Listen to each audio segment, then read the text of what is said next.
түрлі компоненттер бар. Ол эритроцитарная масса, эритроцитарная звесь, криоконсервант, пулированная донорская плазма, сон 15 компоненті күн сайын біз істеп тұрамыз.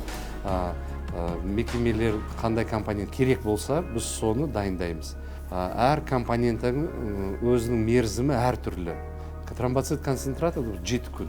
Сол үшін бізге күнделікті донорлар керек. Келіп, осы компоненттерні освежение.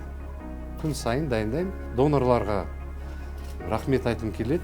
Неге десеңіз, донор менің ойымша бұл патриот адам келіп, біреуге көмектесем деп қан тапсырды.